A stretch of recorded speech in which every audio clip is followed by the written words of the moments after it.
berlebih, maka udara di bumi akan jauh lebih baik. Pada intinya, mengapa kita perlu hemat energi terletak pada kehidupan selanjutnya. Apa saja yang sudah kita lakukan untuk bumi ini nantinya akan dapat dirasakan oleh generasi setelah kita. Apa kita mau membuat anak dan cucu menderita kelak? Tentu tidak, bukan? Maka dari itu, mulailah sekarang sebelum terlambat. Kita harus hemat energi, karena bila kita care dengan bumi tempat kita hidup, kelak bumi pun akan bahagia. Disadur seperlunya dari pinhome.id.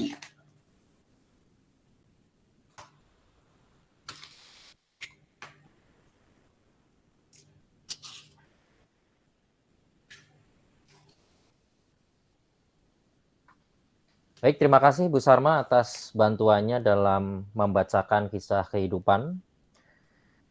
Selanjutnya kita ke bacaan kitab suci.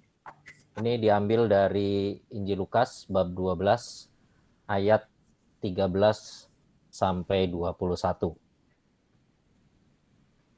Seorang dari orang banyak itu berkata kepada Yesus, "Guru, katakanlah kepada saudaraku supaya ia berbagi warisan dengan aku."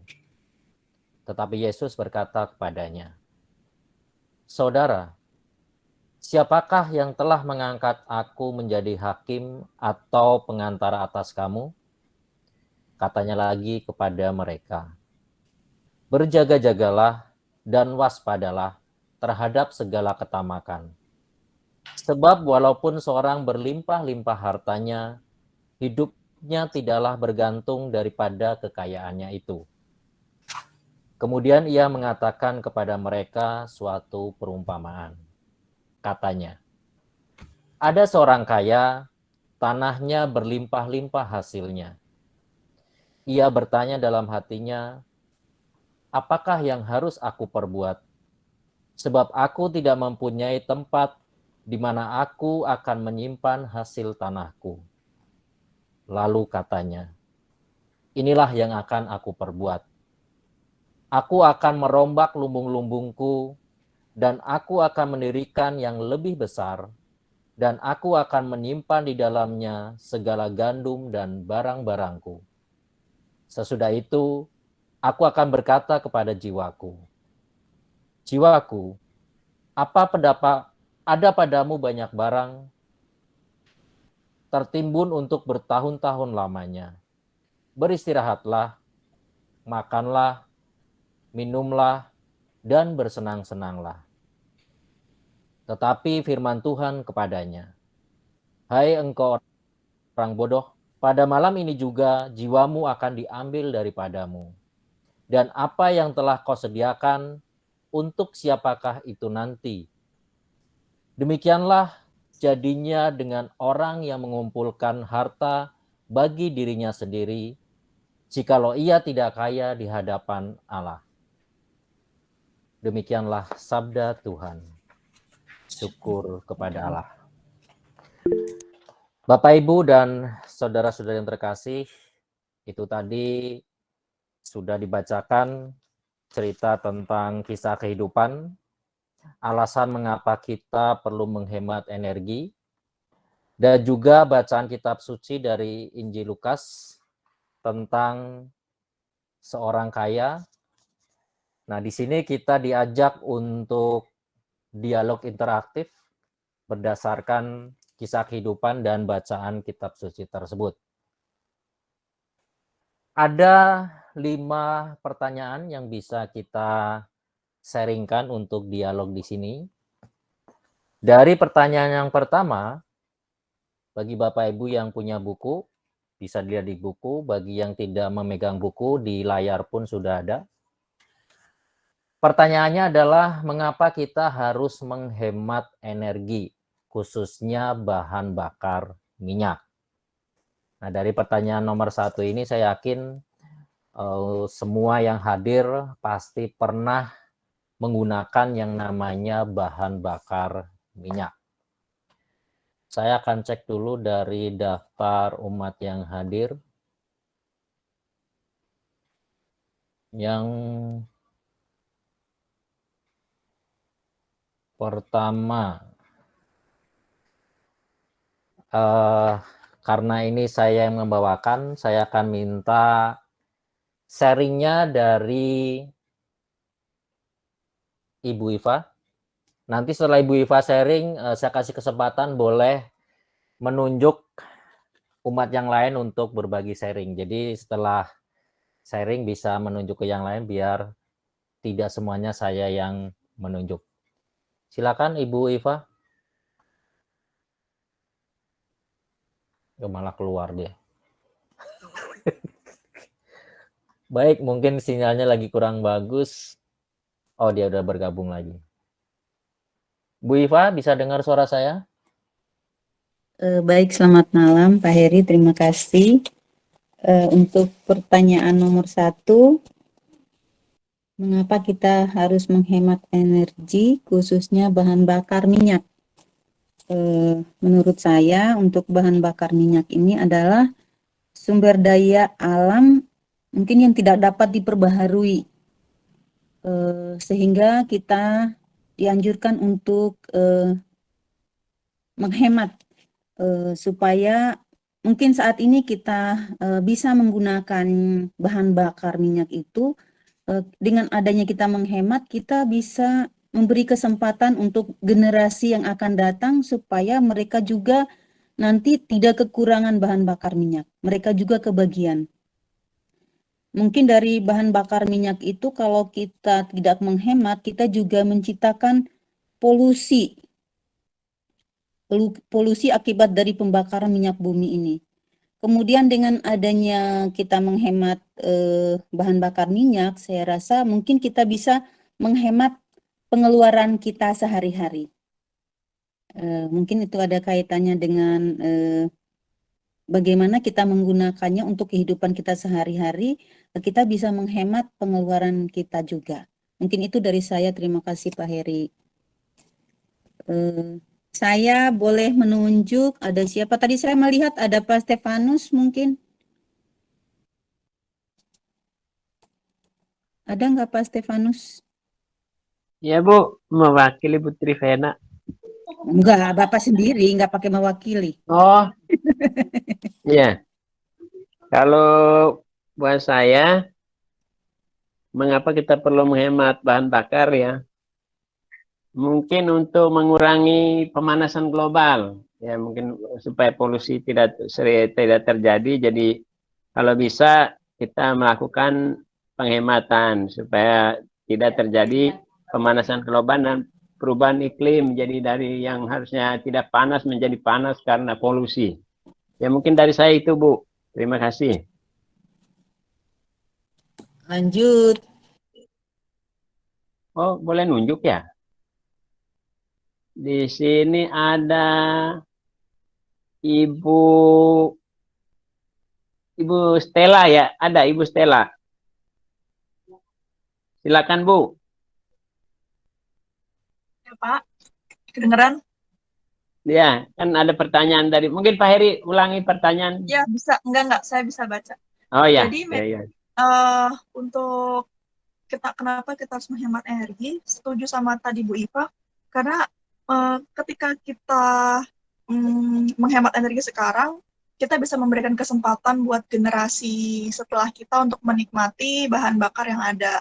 Lagi pula kalau misalnya kan seperti kata kitab suci tadi, kita nggak boleh tamak dan kita harus berhemat untuk diri kita dan juga orang lain. Gitu. Jadi apalagi bahan bakar ini kan memang tidak bisa diperbaharui. Jadi memang kita harus hemat-hemat supaya memang anak-anak kita nanti bisa menikmatinya. Itu sih, Pak. Terima kasih. Terima kasih Bu. Ibu silakan menunjuk selanjutnya. Aduh. Ini sampai berapa orang? Bu Maria Hartini. Baik, terima kasih Bu Stella. Kayaknya jawabannya udah dijawab, pertanyaannya udah dijawab semua sama Bu Iva, Pak Step sama Bu Stella. Cuman sebenarnya kayaknya udah lengkap, Man. Kalau menurut saya juga dalam masa-masa sekarang ini juga emang kita harus menghemat energi karena kesananya semakin ke sana semakin habis ya, karena ini kan sumber daya alam yang tidak bisa diperbarui tadi. Jadinya kasihan generasi nanti-nantinya, generasi anak cucu kita ya. Kalau yang generasi sekarang ini tidak berhemat, jadi kita sudah bisa membayangkan bagaimana generasi nanti itu akhirnya nggak dapat apa-apa, kasihan sekali. Sedangkan untuk timbul lagi energi itu kan ratusan tahun ya, adanya lagi itu ratusan tahun, bahkan tidak bisa ada lagi gitu. Selain kita berhemat dalam kehidupan sehari-hari, seperti disebutkan Bu Iva tadi dalam pemakaian BBM di kehidupan rumah tangga kita harus berhemat ya untuk mengurangi pengeluaran kita, jadi kita tidak terlalu mengeluarkan banyak uang. Selain itu kita juga bisa mengalokasikan untuk yang lain yang lebih mendesak. Juga itu merupakan bentuk kepedulian kita kepada generasi yang akan datang supaya tidak menjadi susah karena perilaku generasi kita sekarang atau mungkin yang sebelumnya. Itu saja, mungkin bisa disempurnakan lagi oleh teman yang lain. Terima kasih.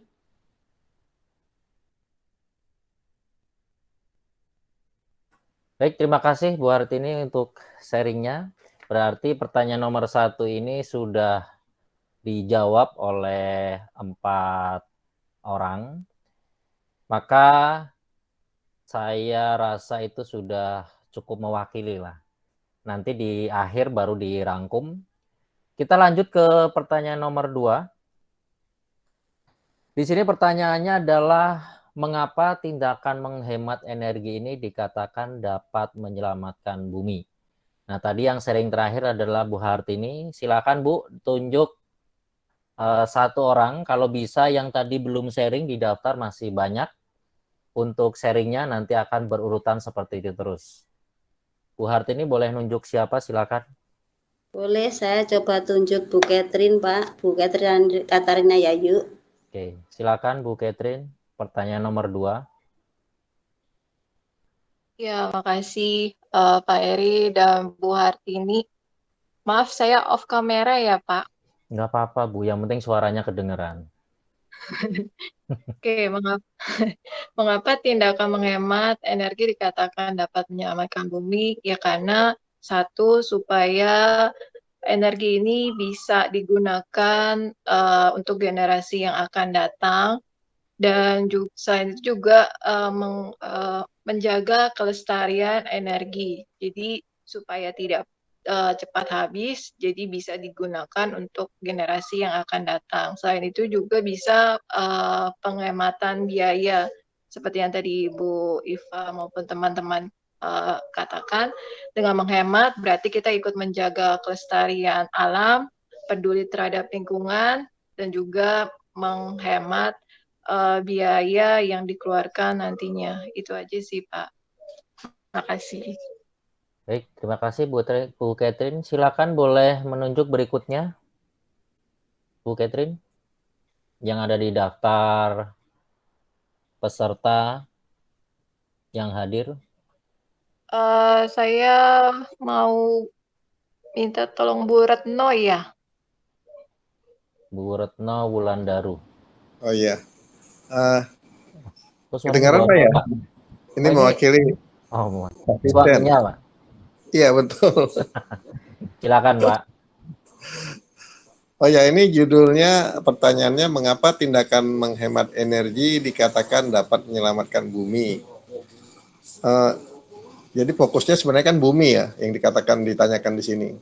Bumi itu berarti secara global itu kenapa harus diselamatkan? Karena kalau bumi ini dieksploitasi, maksudnya dieksploitasi itu dikuras ya, dikuras misalnya pertambangan, pencarian tambang-tambang baru. Itu kalau bumi ini terlalu banyak dieksploitasi, maka bisa mengakibatkan dampak, beberapa dampak seperti misalnya pohon-pohonan yang area tempat dieksplorasi itu bakal dimusnahkan. Ya, misalnya kalau kita lihat di Papua ya, itu kan ada wilayah itu seperti cekukan kayak kuali, itu kan mesti harus dibor sampai ke bawah ya. Nah, jadi itu bisa mengakibatkan efek rumah kaca. Efek rumah kaca itu di mana pantulan sinar matahari itu ke bumi itu akan langsung mengenai makhluk hidup.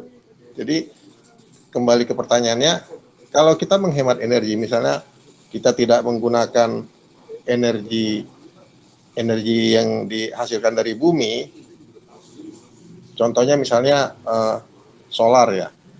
Solar itu kalau nggak kita pakai, berarti ada beberapa tempat di bumi ini yang akan terselamatkan, di mana kebutuhan akan solar tidak dibutuhkan lagi. Ya, ini kalau kita lihat premium kan tidak dibutuhkan lagi di beberapa tempat. Maka untuk premium itu tidak akan dieksplorasi. Nah, jadi itu cara kita menyelamatkan bumi. Yang paling nyata misalnya di kehidupan kita sehari-hari, kita menggunakan gas LPG, yaitu kompor gas. Jadi kita menggunakan yang 3 kg dengan yang ukuran besar 12 kg, otomatis kan lebih irit yang 12 kg meski agak lebih mahal. Tapi sering terjadi bagaimana cara kita menggunakan gas LPG itu. Kita memasak air sebanyak 1 panci yang kira-kira isinya 1.500 cc dengan memasak katakanlah yang 5.000 cc, kan lebih irit kita memasak 5.000 cc karena panas yang ditimbulkan dari bakaran dari kompor gas itu, radiasinya itu menyebar ke seluruh air, naik ke atas. Cara kerjanya itu kalau saya nggak salah ya dulu ilmu IPA-nya, sehingga bisa digunakan untuk katakan satu hari yang 5.000 cc itu, katakan yang 5 liter. Tapi kalau kita hanya masak yang tadi saya bilang 1.500 cc berulang-ulang sampai 4 kali, nah ini kan sudah tidak hemat lagi, kita tidak menghemat energi. Kalau keseringan kita menggunakan pola seperti ini, berarti gas LPG akan terus-terusan dieksplorasi dari bumi. Kalau dieksplorasi dari bumi akan timbul efek rumah kaca tadi, akan mempengaruhi nanti ekosistem yang ada di bumi kita ini, di mana kita tinggal, sehingga nanti anak kita, cucu kita, saat kita udah nggak ada, bisa terkena dampaknya. Misalnya ada kanker kulit lah, ada misalnya macam-macam lah gambarannya. Itu yang sebenarnya dimaksudkan bagaimana cara kita menyelamatkan bumi. Yang paling sederhana ya kita kayak di RT saya kemarin, Pak RT-nya mendatangkan benih tumbuhan. Itu salah satu menyelamatkan bumi sehingga ditanam oleh warga. Atau kalau kita lihat ada beberapa tempat di tempat lain yang di demo ya waktu itu karena terjadi eksplorasi tambang ilegal. Nah, ini termasuk cara menyelamatkan bumi. Itu kira-kira dari saya Pak Heri yang bisa saya tambahkan. Terima kasih. Terima kasih Pak Alet. Silakan Bapak boleh menunjuk umat yang lain yang ada di dalam daftar hadir untuk berbagi sharingnya. Sepertinya ini Pak Jesre Simarmata ya, Jesre. Pak Simarmata, monitor.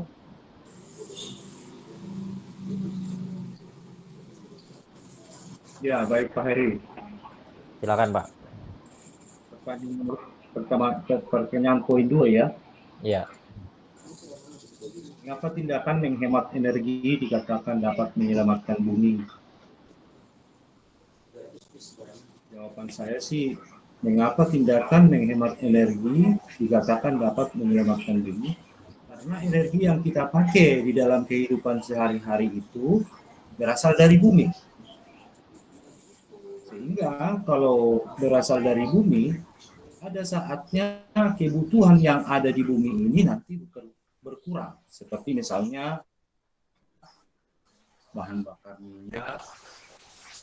Bahan bakar minyak ini bukan cuma premium ya kata Bapak tadi, siapa namanya? Nah, itu bukan cuma premium solar ya. Ya.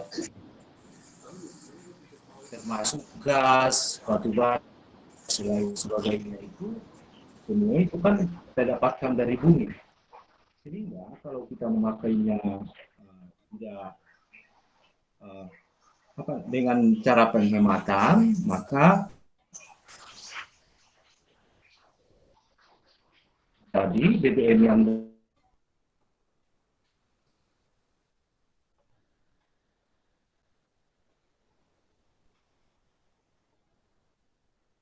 di perut bumi ini akan cepat punah atau habis, sehingga di generasi yang akan datang akan menjadi kewalahan membutuhkan energi-energi dari bumi ini. Mungkin itu saja yang bisa saya sampaikan, Pak Heri. Baik, Pak Simarmata atas sharingnya. Boleh Pak Simarmata nunjuk satu orang lagi untuk sharing di pertanyaan nomor 2. Nanti setelah itu, ya silakan Pak Simarmata boleh nunjuk satu orang lagi untuk berbagi sharing. Setelah itu kita lanjut ke pertanyaan nomor 3. Silakan Pak, yang ada di daftar.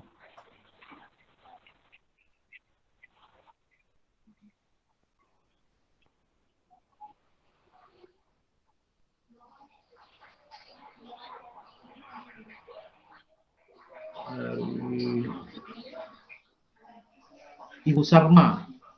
Oke. Silakan Ibu Sarma.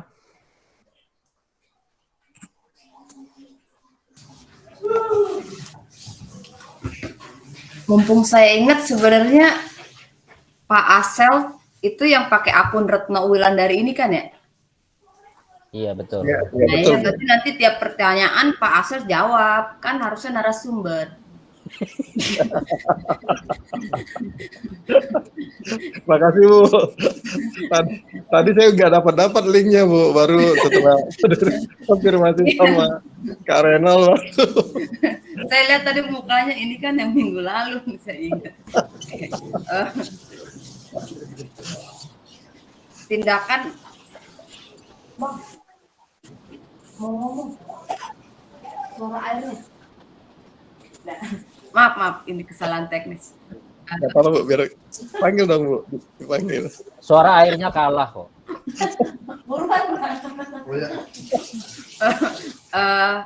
Saya dari pertemuan pertama, kedua, dan ketiga, karena saya ibu-ibu biasa yang nggak nyetir mobil, nggak mengendarai motor, nggak ngapa-ngapain, saya nggak pernah bahas tentang BBM-nya gitu, BBM secara langsung ya, bensin atau apa gitu, karena saya memang nggak make, perasaan saya nggak make gitu, tapi selalu saya mengajak teman-teman orang di sekitar saya untuk menyadari bahwa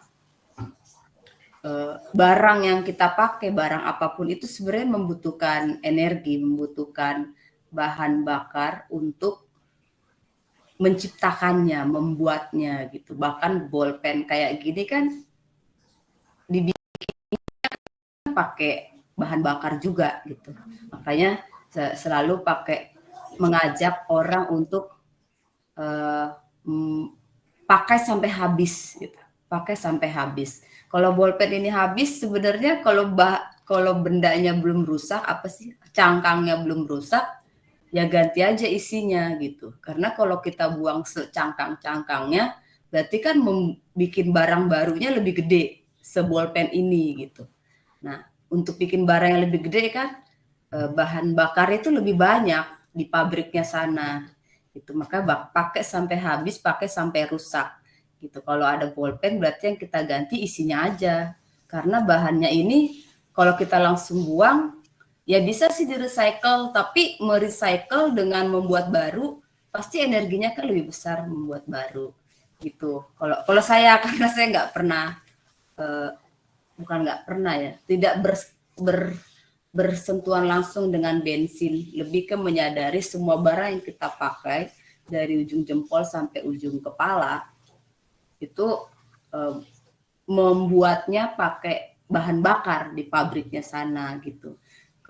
Jadi kalau misalkan ditanya mengapa tindakan dapat menyelamatkan bumi, tindakan menghemat energi, ya kalau kita hemat dengan berbagai cara hemat masing-masing, kan energi yang tercipta jutaan tahun itu bisa dipakai lebih lama gitu. Kalau semua orang ganti bolpen buang, ganti bulan ganti baju, kan cepat habis. Makanya harus hemat penggunaan barangnya.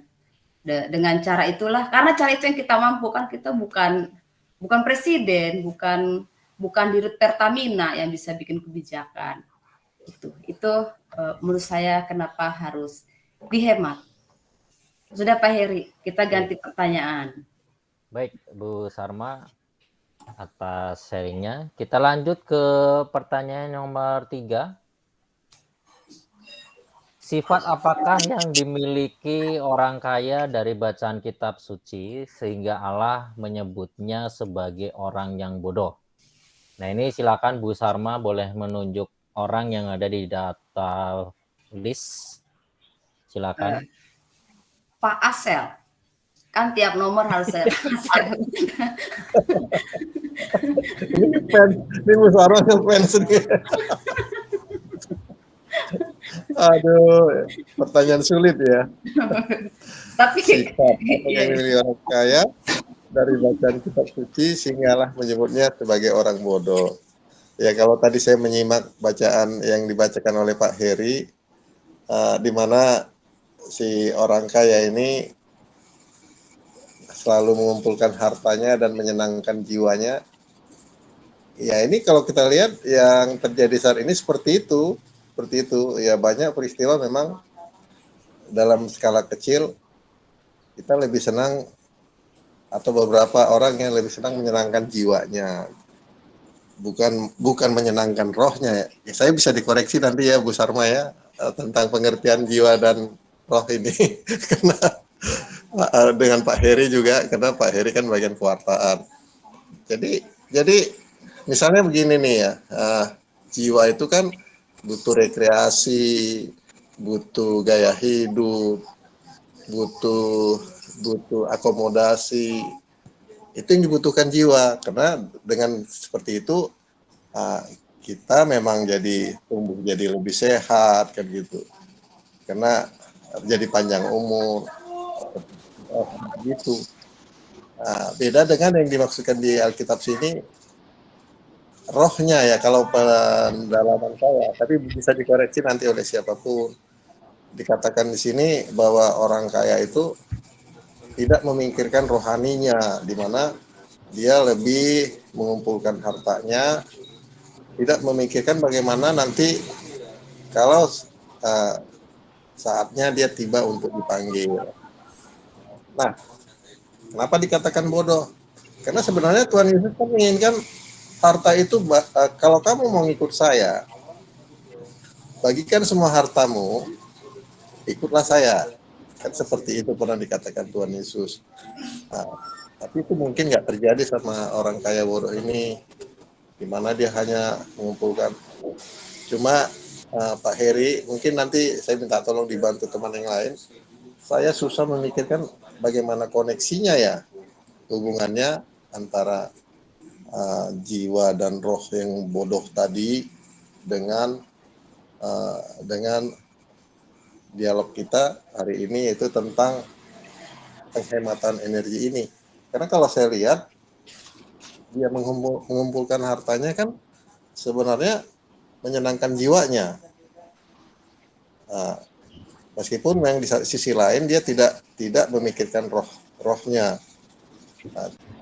Apakah kalau seseorang itu menyenangkan jiwanya, apakah suatu tindakan yang salah? Enggak juga kan sebenarnya. Kalau kita lihat sekarang ini banyak gaya hidup dan segala macam. Karena kalau nggak seperti itu ya, perekonomian yang lagi digiat-giatkan ini juga, yang barang-barang yang diproduksi juga nggak bakal laku kan, seperti itu. Jadi saya masih bingung juga, terus terang jujur saya katakan, isi pertanyaan Alkitab di sini, saya belum tahu linknya, belum tahu ya Pak Heri ya. Jadi kalau bisa saya dibantu. Terima kasih. Baik, terima kasih Pak Aldet. Silakan, karena Bapak yang sharing, boleh menunjuk umat yang lain lagi. Oke, saya pilih dulu.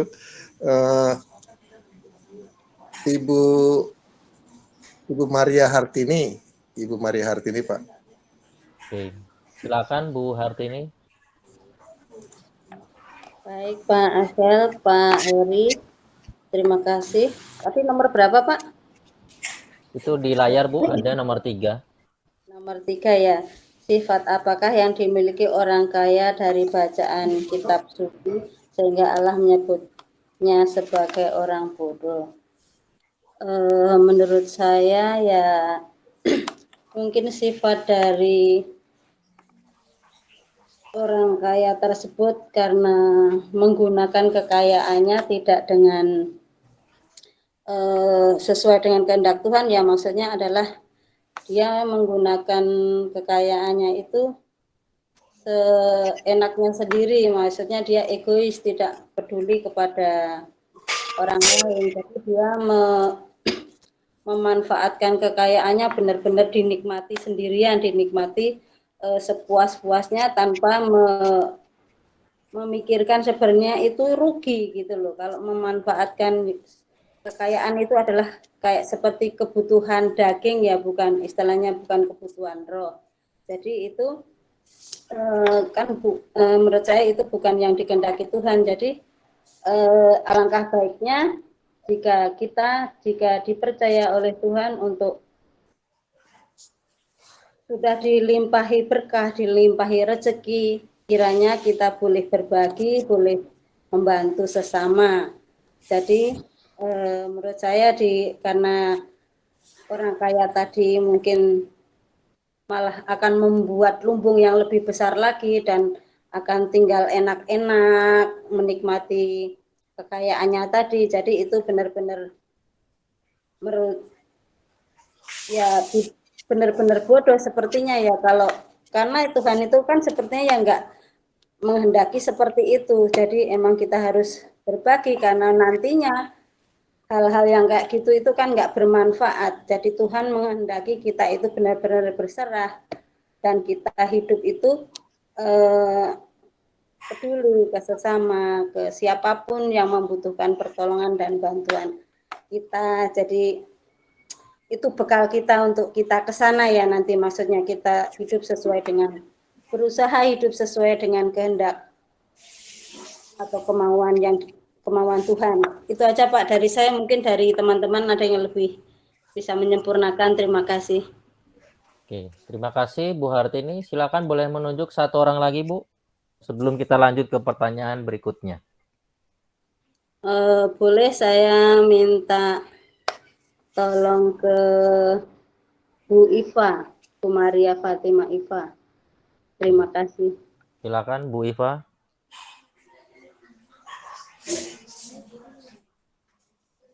Baik, terima kasih untuk pertanyaan nomor 3.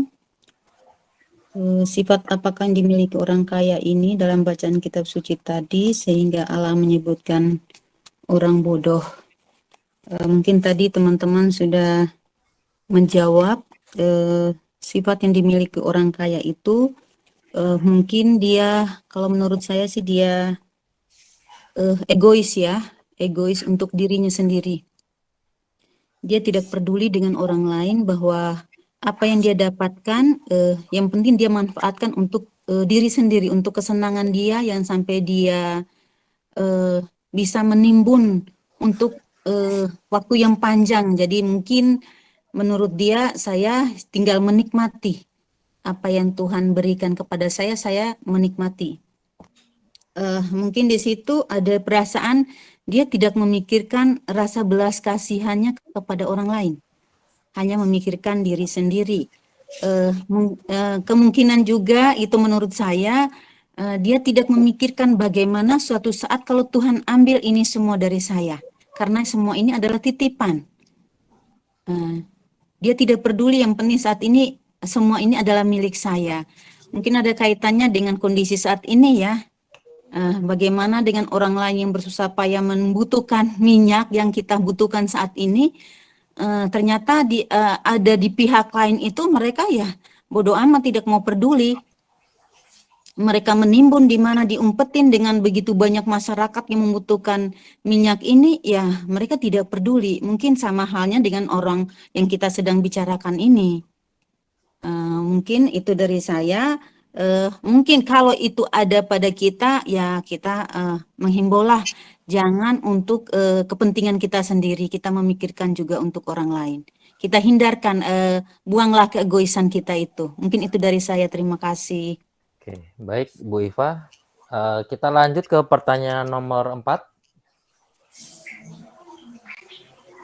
Bagaimana Anda memaknai pesan Yesus untuk berjaga-jagalah dan waspadalah terhadap segala ketamakan berkaitan dengan bahan bakar minyak yang Anda gunakan? Nah, ini silakan tadi terakhir Bu Iva boleh menunjuk umat yang lain untuk berbagi sharingnya. Oke, baik. Sesuai pesan Bu Sarma tadi, mungkin kita kembali ke Pak Asel lagi nih.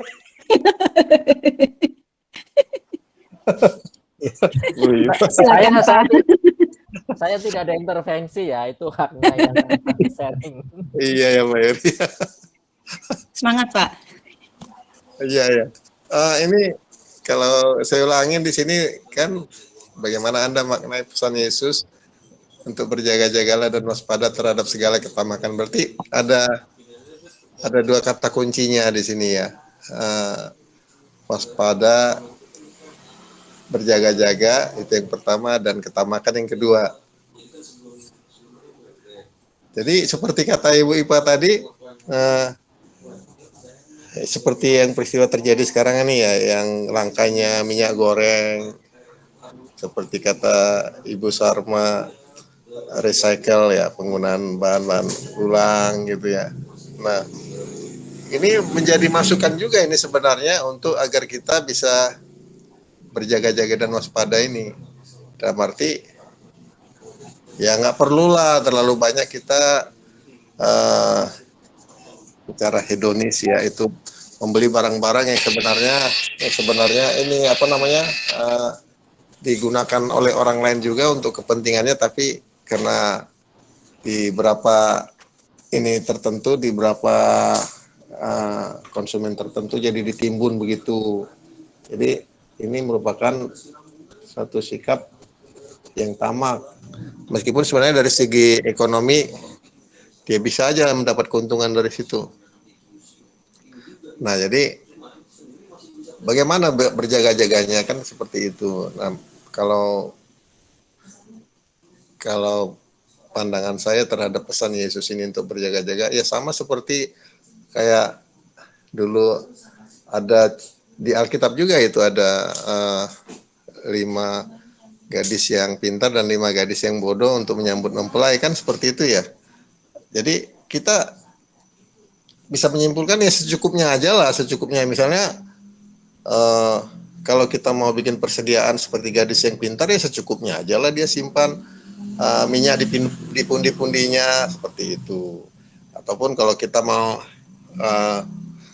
bikin gas LPG di rumah kita, ya kalau memang kita mampu, ya janganlah pakai gas LPG yang 3 kg yang sebenarnya peruntukan untuk orang-orang yang kebanyakan gitu.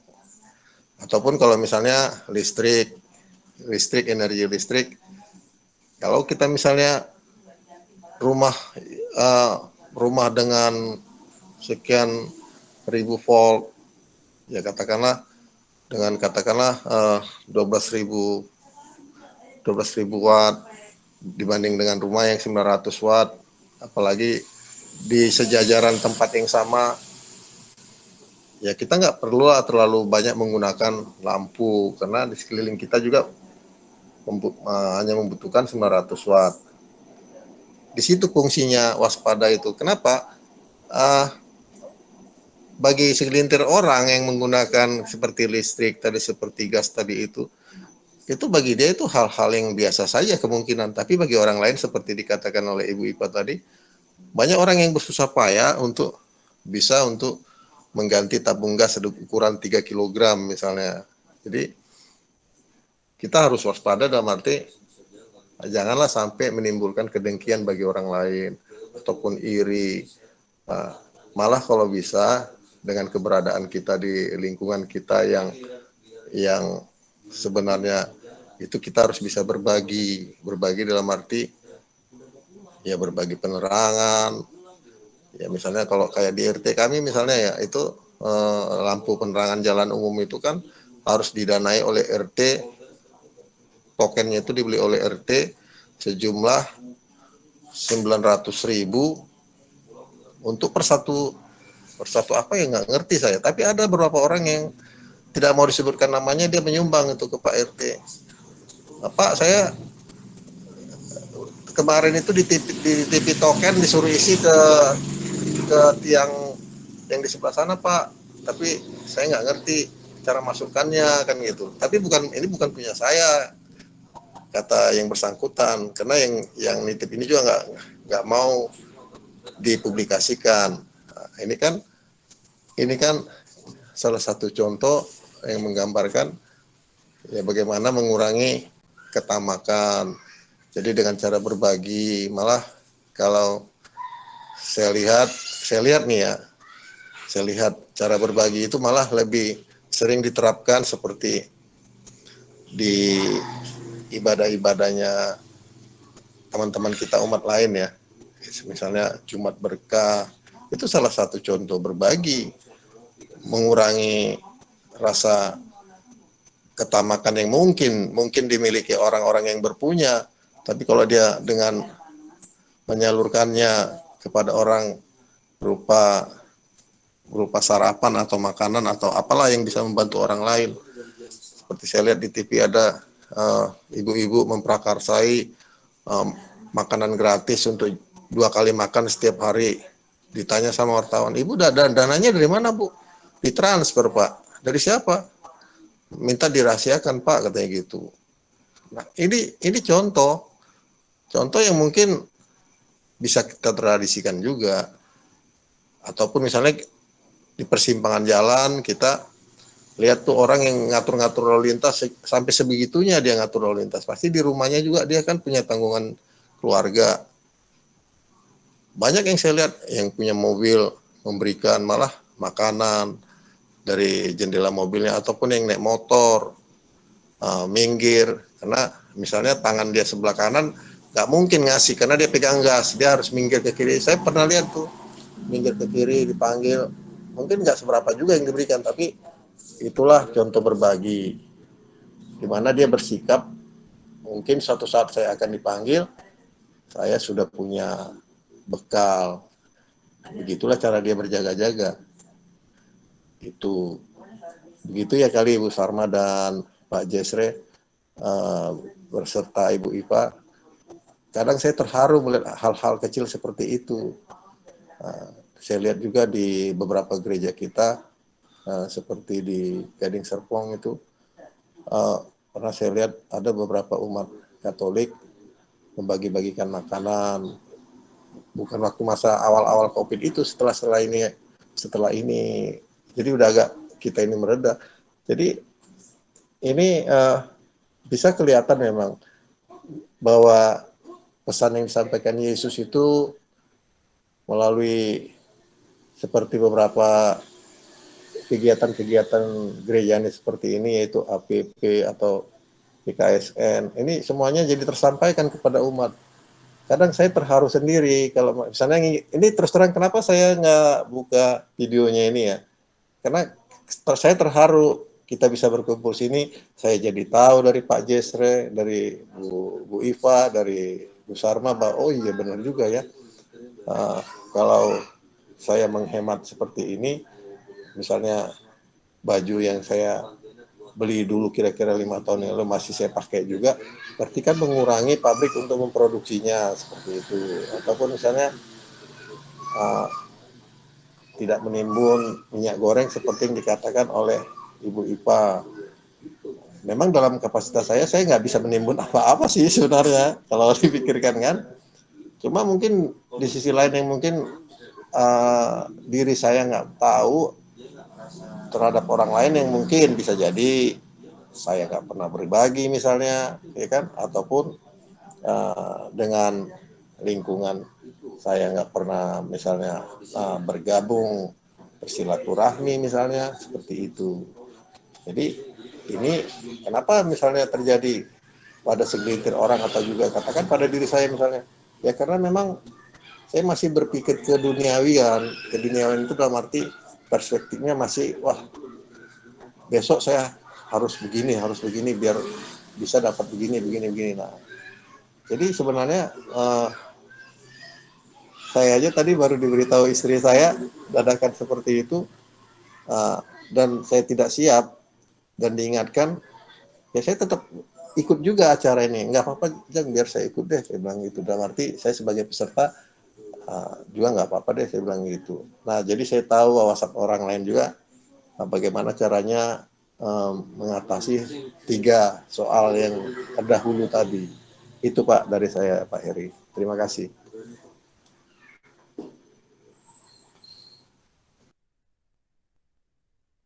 Ya, mungkin apa saya harus menunjuk peserta lain, Pak Heri? Sebentar, Pak. Nggak lagi, boleh kan? menunjuk nanti untuk pertanyaan nomor 5. Kita lanjut ke pertanyaan nomor 5 sebagai penutup dialog interaktifnya. Perubahan sikap seperti apakah yang dapat Anda lakukan dalam memanfaatkan energi bahan bakar minyak dalam hidup sehari-hari? Nah, ini lebih kepada kita diajak untuk terlibat aktif dari segi penghematan itu disesuaikan dengan apa yang kita alami sehari-hari. Nah, silakan Pak Alfred untuk menunjuk umat yang lain untuk berbagi sharing pertanyaan nomor 5. Saya silakan Ibu Stella Oktaviani. Ya Pak, oke. Perubahan sikap seperti apa? Jadi mungkin sikapnya yang tadi kita bisa nabung dengan menghemat bahan bakar kan. Kita yang tadinya kita boros, kita bisa tabung, terus kita bisa sedekahkan sisa pengeluaran kita untuk menghemat bahan bakar itu untuk orang-orang. Dan ini kan juga dalam masa HPP, jadi makin kita berhemat, makin kita kasih sedekah kita ke orang atau rezeki kita ke orang yang lebih membutuhkan, itu bisa sekaligus ningkatin pengalaman rohani juga buat kita, dan juga pasti Tuhan lebih catat sih. Jadi perubahan sikap yang paling penting adalah ketika kita lebih mementingkan orang lain daripada diri kita sendiri. Gitu aja sih Pak. Oke, terima kasih Bu Stella atas sharingnya. Silakan boleh nunjuk 1 orang.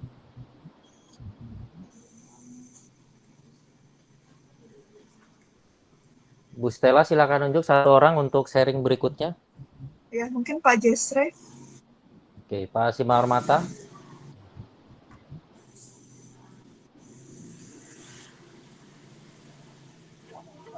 Terima kasih Ibu.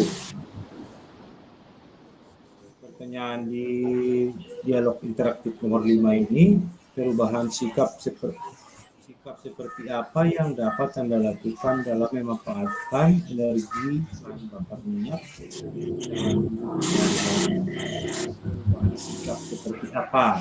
Jadi ini perubahan sikap ini yang ditanyakan pribadi. Jadi kepada pribadi kita yang menggunakan bahan bakar minyak.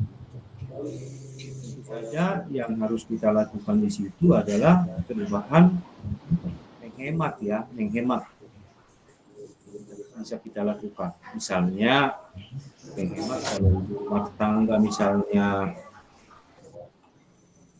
setiap hari itu memasak air katakanlah misalnya 5 liter dengan menggunakan minyak atau gas tadi itu 0, sekian kilo, maka itu pun nggak habis diminum sehari misalnya, air yang dimasak. Sehingga tindakan penghematannya bisa kita lakukan misalnya memasak air dengan 3 atau liter ya. Sekarang jadi 4 liter, sehingga gas yang kita gunakan itu lebih sedikit terpakainya. Dan di atas tadi ibu siapa tadi itu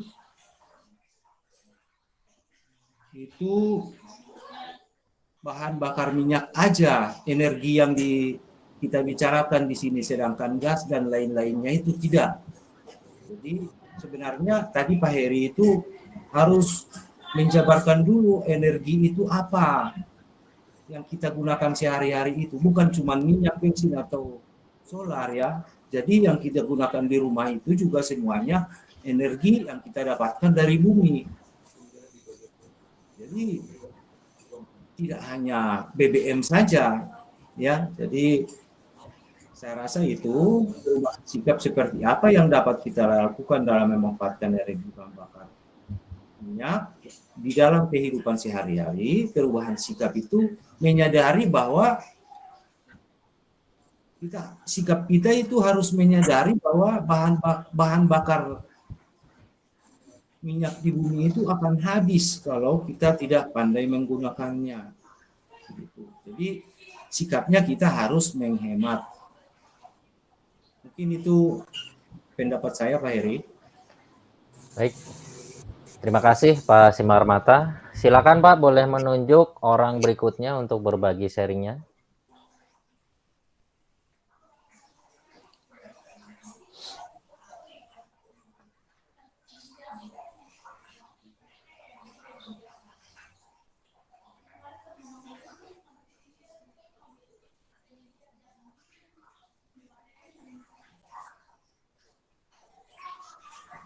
Pak Simarmata mau menunjuk siapa? Apa ya? Tripena, Pak.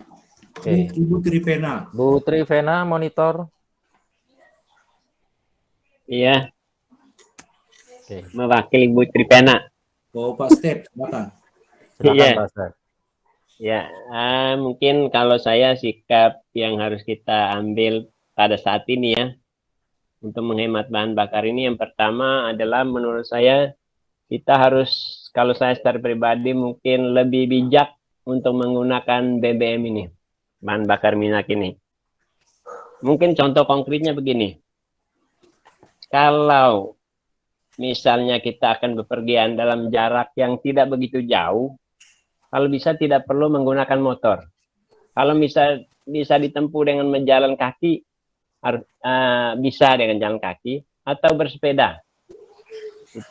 Jadi itu menghemat bahan bakar yang kita gunakan. Karena kalaupun kita memakai motor tuh, kalau keluar tuh asap itu akan membuat polusi juga. Kedua, kalau kebetulan saya, mungkin juga Bu Sarma itu penggemar angkutan umum. Jadi saya itu berangkat, kadang-kadang diantar istri sampai stasiun, selanjutnya naik kereta, turun dari kereta naik Jaklingko. Kebetulan kalau Jaklingko gratis, jadi belum bayar saat ini. Jadi itu salah satu contoh kita untuk, karena kalau kita juga membawa motor, orang lain membawa kendaraan juga, itu akan menambah polusi di mana-mana. Ya, menjadi menambah polusi di mana-mana. Jadi ya saya itu. Terus yang ketiga, bahwa saya mulai saat ini berpikir bahwa hidup untuk saat ini mungkin tapi buat yang akan datang, beberapa puluh tahun yang akan datang, apa masih BBM ini masih bisa seperti yang kita pakai saat ini.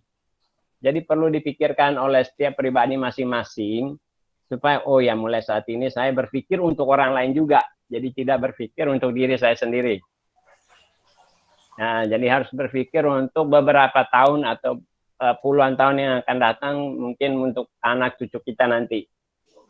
Dan yang terakhir, mungkin bagi yang saat ini menimbun BBM, ya, yang menimbun bahan bakar, entah termasuk minyak yang sekarang dipakai, tolonglah. Jadi karena di sana tadi ada bacaan yang sangat menarik, buat saya itu sangat menarik sekali, bahwa sebetulnya perut ini kalau diukur bisa satu hari itu hanya 1 gelas, kenapa mesti perlu ditimbun begitu banyak? Nah, jadi bolehlah untuk dibagikan kepada orang lain. Saya kira setiap pribadi, kalau kita membagi kepada orang lain itu senang, itu membuat hati bahagia, membuat panjang umur. Jadi dan itu menjadi suatu bekal kalau kata orang teman-teman kita di Muslim ini, amal ibadahnya itu yaitu nanti untuk menuju ke sana. Jadi menjadi jangan sampai kita menjadi bodoh gara-gara menimbun, tapi ternyata pada saat kita nanti mati itu juga nggak bawa apa-apa. Jadi buat saya mulai saat ini bersikap bijaksana dalam menggunakan bahan bakar minyak. Ya mungkin dari saya itu Pak Heri dan Pak Simarmata. Oke, terima kasih Pak Steph. Silakan boleh tunjuk satu orang, Pak. Oh gitu ya. Satu lagi. Ada itu Ibu Yayu Katarina. Ada kayaknya. Oke, Bu Silakan Catherine. Bu. Oke, Pak. Terima kasih. Perubahan sikap berarti tercermin pada diri sendiri. Kalau saya untuk memanfaatkan bahan bakar minyak, kebetulan di rumah ada motor. Jadi kalau misalnya saya pergi jauh, saya menggunakan motor. Tapi kalaupun saya hanya jarak pendek, saya mempergunakan sepeda. Tapi terkadang saya juga kalau boleh sharing, terkadang kalau misalnya saya ke rumah orang tua, meskipun saya punya kendaraan motor, tapi terkadang saya juga bawa sepeda saya, Pak. Jadi alhamdulillah sepedanya bisa dilipat, jadi bisa dimasukin ke dalam KRL, lalu bisa saya gunakan sampai menuju ke rumah orang tua saya. Bukan Terus untuk Brompton kan? sepeda kecil, Pak. Mereknya juga abal-abal. Ya, silakan lanjut. Terus untuk penggunaan minyak, kalau saya pribadi sih sebenarnya untuk minyak jarang karena saya lebih mempergunakan mentega. Jadi lebih sering menggunakan mentega. Kenapa? Karena satu mengurangi kolesterol. Terus yang kedua juga ya karena memang udah terbiasa sih. Jadi kalau misalnya saya goreng apapun, pasti saya menggunakan mentega. Kalaupun saya menggunakan minyak, pasti minyak yang sudah terpakai itu tidak saya buang, Pak. Kenapa? Karena waktu itu ada teman saya yang menawarkan bahwa jika kamu setiap kali menggunakan minyak yang sudah dipakai, terus lalu dibuang, kan sayang, mengakibatkan polusi. Lebih baik didaur ulang.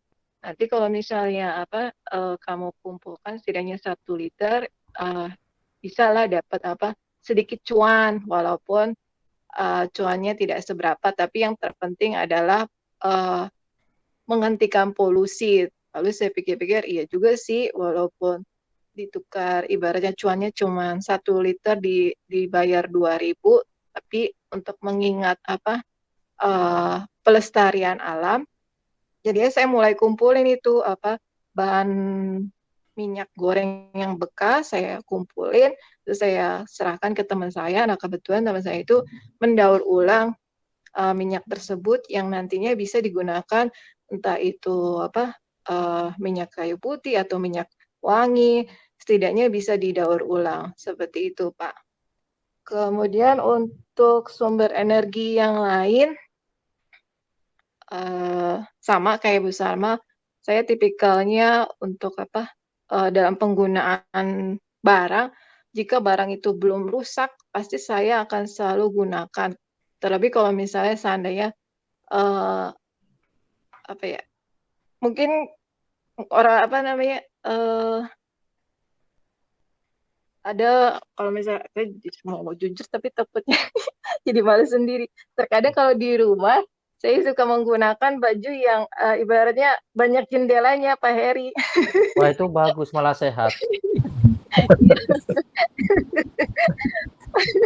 Bahkan terkadang kebetulan Mbak di rumah ibu saya bilang, kamu itu ya udah ibaratnya udah kayak orang kere, padahal udah punya duit tapi masih pakai baju itu juga, malah terkadang banyak lobangnya, tetapi bukan karena masalah nggak ada duitnya, tapi karena ya itu, karena satu kecintaan terhadap barang itu, terus juga ada historinya. Makanya kalau misalnya saya ada barang yang histori, saya eh, tidak bisa beralih ke yang lain gitu, Pak.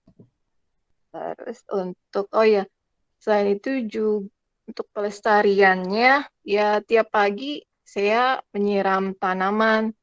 Tujuannya kenapa? Untuk penghijauan, terus pelestarian lingkungan, supaya nantinya juga bisa bermanfaat, bukan hanya saya sendiri untuk udara yang sehat, tapi setidaknya bagi tetangga sekitarnya juga bisa ikut merasakan uh, penghijauan dari udara yang dihasilkan dari dengan menyiram tanaman itu. Begitu Pak Heri. Terima kasih.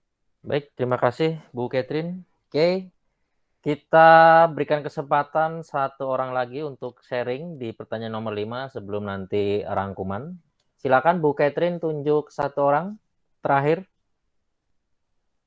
Siapa ya Pak yang belum? Yang ada di daftar, Bu.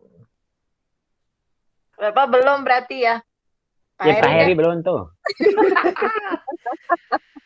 Kalau saya berarti sekalian rangkuman ya, penutup. Ya, silakan Pak. Oke. Karena saya ditunjuk untuk yang terakhir, pertanyaan nomor 5 sekaligus nanti di rangkuman. Sharing saya berkaitan yang masukan dari Pak Simarmata tadi yang pertama tentang energi sumber daya alam bukan hanya bahan bakar minyak. Sebenarnya di pertemuan pertama itu sudah dibahas tentang asal mulanya sumber daya bumi. Memang bukan hanya minyak seperti bensin, solar, minyak tanah, dan lain-lain. Karena termasuk yang tadi Bu Sarma juga sampaikan, pulpen itu juga termasuk energi, baju yang kita pakai energi, listrik, tisu, air, itu semua juga berasal dari sumber daya alam termasuk energi. Nah, salah satu sharing saya berkaitan dengan pertanyaan nomor 5, perubahan sikap seperti apa yang dapat kita lakukan dalam memanfaatkan energi bahan bakar minyak. Saya ngambilnya bukan dari bahan bakar minyak seperti motor ataupun mobil, bensin ataupun solar karena tadi sudah ada. Saya ambilnya dari energi listrik. Kebetulan di tempat tinggal saya, di depan rumah itu berdekatan dengan tiang PLN, jadi tiang yang ada lampu jalannya. Maka dengan adanya penerangan dari lampu jalan dari tiang PLN tersebut, ada keuntungan yang bisa saya dapatkan terlebih dalam penghematan. Jadi setiap jam 9 malam ke atas, menjelang tidur malam, lampu teras depan rumah saya itu selalu saya matikan. Memang agak gelap, tapi tidak gelap seperti gelap gulita, tapi lebih kepada remang-remang. Karena masih dibantu dari tiang listrik lampu jalan PLN tersebut. Jadi ada keuntungan juga, rumah saya depannya itu berdekatan dengan tiang PLN. Itu yang pertama. Lalu yang kedua, tadi Pak Stef juga sudah memberikan masukan kalau misalnya kita keluar rumah, jarak tidak terlalu jauh, tidak harus menggunakan motor. Nah, saya kalau ke depan, dari rumah saya ke jalan depan itu ada ruko-ruko. Saya selalu membiasakan jalan kaki, jadi tidak membawa sepeda motor. Di samping jaraknya juga tidak terlalu jauh, saya juga lebih suka jalan kaki. Itu yang kedua. Lalu yang ketiga, di area tempat kerja, Dari stasiun KRL ke kantor saya itu kebetulan jauh. Saya selain menghemat ongkos, saya lebih suka jalan kaki. Nah, kalau misalnya teman-teman jalan kaki sekitar setengah jam, mungkin kalau dihitung jarak bisa lebih dari 1 kilo.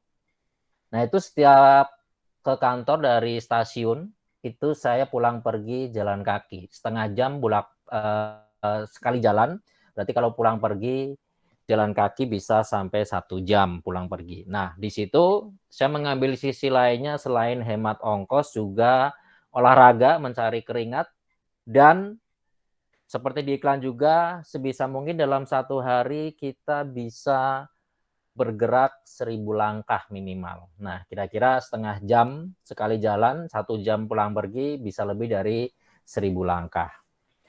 Lalu tadi yang masukan dari Pak Asep berkaitan dengan apa sih hubungannya kisah kehidupan yang berkaitan dengan bahan bakar minyak dengan bacaan kitab suci. Nah, kalau saya menambahkan, kaitannya itu bukan dari segi energinya, tapi dari segi penghematan, lebih kepada pribadi kita. Di bacaan tersebut, poinnya itu Tuhan tidak melarang umatnya itu kaya, tapi lebih kepada bagaimana cara memanfaatkan kekayaan hasil kerja keras dia yang bisa berguna bagi orang banyak, terutama sesama dan lingkungan. Artinya kalau misalnya ada orang yang sukses, itu bukan berarti dilarang. Silakan saja namanya orang sukses, kerja kerasnya dia. Tapi sebisa mungkin hasil dari kesuksesan tersebut bisa bermanfaat, berguna bagi orang banyak, bagi sesama, bagi alam sekitar. Contohnya jadi orang kaya yang bijaksana. Tapi di sisi lain memang menjadi orang kaya ini agak riskan. Karena di bacaan kitab suci juga ada perumpamaan, lebih mudah onta masuk ke lubang jarum daripada orang kaya masuk kerajaan Allah. Nah, kalau misalnya kita telan mentah-mentah, bisa jadi semua orang nggak mau kaya. Karena kalau kaya resikonya susah masuk kerajaan Allah. Tapi kan kita tidak menafsirkan untuk berpandangan sempit. Fokusnya di sini adalah bagaimana caranya kita hidup di dunia ini bisa bermanfaat bagi orang banyak, bagi alam sekitar, bisa dari perilaku kita, dari watak kita, dari cara hidup kita. Kalaupun kita bisa kaya, itu adalah bonus plus dari hasil kerja keras kita. Tapi lebih kepada kaya untuk kerajaan Allah itu yang lebih utama. Nah, berkaitan dengan sharing-sharing pada malam hari ini, kita memang dituntut, diajak untuk mulai dari sekarang, mulai dari malam ini, sebisa mungkin ada di dalam diri kita yang harus dirubah. Mungkin kalau kita masih ada tamak, bisa dirubah, ataupun kita misalnya pernah menimbun. Kalau saya terus terang menimbun lemak ya, itu bawaan sih, susah karena faktor usia juga. Tapi untuk menimbun yang lain, saya rasa sih enggak. Artinya yang tadi Pak Steph sampaikan juga bahwa kita menggunakan seperlunya sajalah untuk kebutuhan kita secukupnya. Karena masih banyak orang lain yang lebih membutuhkan. Nah, itu sedikit rangkuman dari saya berkaitan dengan dialog interaktif. Mudah-mudahan dengan kita saling berbagi, saling sharing pengalaman hidup, bisa menambah kita untuk menjadi pengikut Tuhan Yesus yang lebih bijak, lebih rendah hati, tidak tamak, tidak sombong, dan bisa menjadi contoh untuk sesama dan untuk yang lainnya. Mari kita lanjutkan ibadat ini dengan doa umat.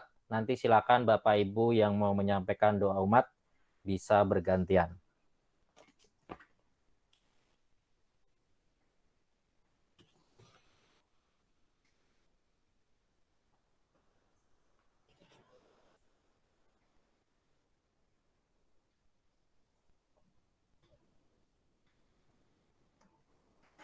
Allah Bapa yang di surga, kami mengucapkan syukur pada malam hari ini kami bisa bergabung dalam ibadat pertemuan APP 2022 dalam hal hidup hemat untuk energi yang ada di bumi ini. Kiranya kami sebagai umat-Mu selalu diingatkan bahwa hidup ini harus berbagi. Maka dari itu, kami mengucapkan syukur dan berdoa kepadamu dengan sungguh-sungguh.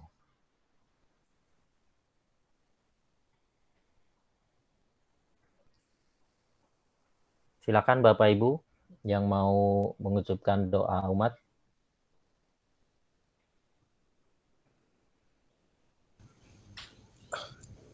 Terima kasih Bapak yang di surga, karena pada kesempatan malam ini juga kami disadarkan bagaimana caranya kami untuk menghemat, kami untuk berbagi, kami untuk menyadari bahwa banyak sesama kami yang lain juga membutuhkannya. Kesadaran ini menumbuhkan pada diri kami rasa kebersamaan, rasa kasih yang telah Engkau tanamkan Bapa melalui anak-Mu Yesus Kristus, di mana sehingga kami disadarkan bahwa hidup ini bukan cuma hanya untuk hari ini saja, hidup ini akan tetap berjalan meski nantinya kami sudah tiada, akan berlanjut kepada anak cucu kami. Bapak, kami juga berdoa untuk teman-teman yang orang-orang kebanyakan yang sangat membutuhkan kepedulian kami. Semoga dengan pendalaman materi APP ini, kami juga bisa berlaku adil kepada mereka untuk memperhatikan mereka.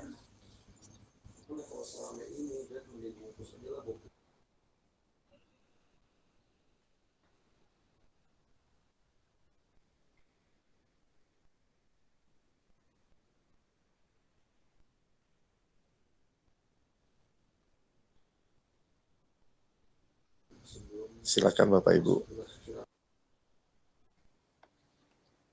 Bapa yang Maha Baik, terima kasih atas berkat rahmat-Mu yang Kau berikan kepada kami, sehingga pada malam hari ini kami boleh bersama-sama teman-teman kami untuk memuliakan nama-Mu, untuk mendiskusikan tentang penggunaan BBM. Tuhan, kiranya kami sungguh-sungguh bisa mempraktekkan dalam kehidupan kami sehari-hari untuk senantiasa berhemat dan menggunakan bahan bakar dengan secara bijak, sehingga generasi ke depan tidak akan mengalami kesusahan. Ya Tuhan, kiranya Engkau tuntun kami semua, Engkau berkati kami semua, sehingga kami sungguh-sungguh dapat peduli kepada sesama kami dapat berbagi kasih kepada sesama kami. Mungkin pada saat ini kami belum bisa mempraktekannya. Kiranya Tuhan menyertai kami selalu. Kiranya kami di kelak kemudian hari, anak cucu kami pun Engkau berkati, sehingga mereka pun tidak mendapat kesusahan. Ya Tuhan, kiranya Engkau berkati pula teman-teman kami yang malam ini tidak bisa mengikuti pertemuan hari ini. Kiranya Engkau berikan kelimpahan rahmat rezeki, Engkau berikan kesehatan pada keluarga mereka masing-masing. Ampuni kami ya Tuhan, jika kami dalam kehidupan sampai pada saat ini belum sesuai dengan kehendak-Mu dan kami mungkin masih merasa egois. Kiranya Tuhan mengampuni dosa-dosa kami. Kami mohon. Kabulkanlah doa kami ya Tuhan.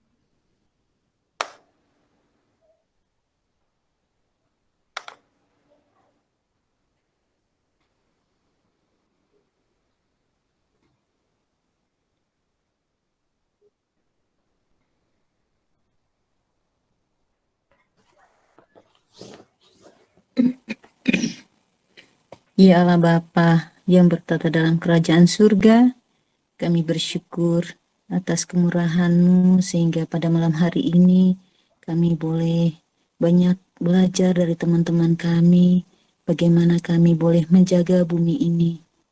Ya Bapa, mampukanlah kami untuk lebih bersikap bijak dalam merawat bumi ini, sesuai dengan apa yang kami dengarkan malam ini.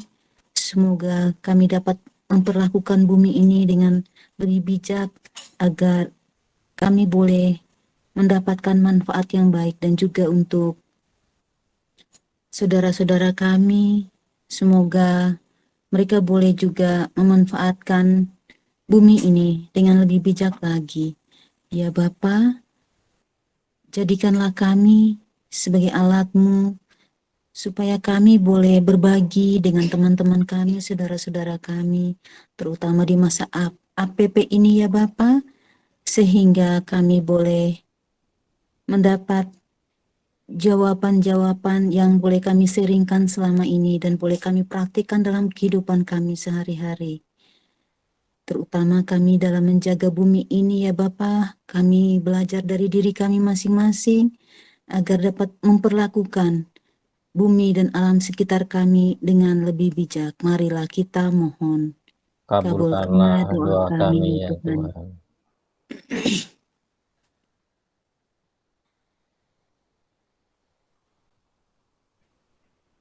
Ya Bapa, kami berdoa bagi negara kami tercinta ini. Kami mengucapkan syukur kepadamu karena telah memberikan harta kekayaan hasil bumi yang melimpah di tanah yang subur di Indonesia ini. Semoga masyarakat bangsa kami dari Sabang sampai Merauke dapat memanfaatkan kekayaan sumber daya alam tersebut dengan sebaik-baiknya untuk kesejahteraan seluruh umat manusia. Kami mohon, kabulkanlah Doa kami ya.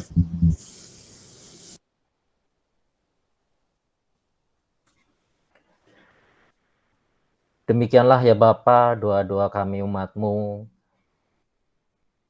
Semoga dengan doa-doa ini bisa membuat kami menjadi lebih rendah hati, lebih banyak bersyukur atas apapun yang telah kami jalani bersama dengan Kristus, Tuhan pengantara kami. Amin. Marilah kita satukan doa-doa dan permohonan kita ini dengan doa yang diajarkan oleh Tuhan Yesus sendiri. Bapa kami yang ada di surga, dimuliakanlah nama-Mu, datanglah kerajaan-Mu, jadilah kehendak-Mu di atas bumi seperti di dalam surga.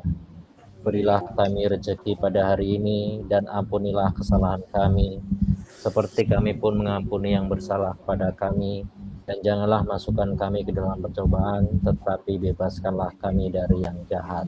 Amin. Kita lanjutkan dengan doa penutup. Marilah kita berdoa.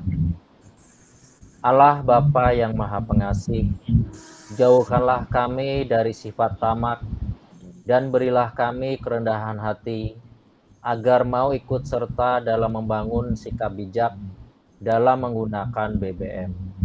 Berkatilah kami dengan Roh Kudus-Mu, agar kami mau mengubah perilaku kami, dan lebih peduli terhadap ancaman perubahan iklim dan kemerosotan lingkungan.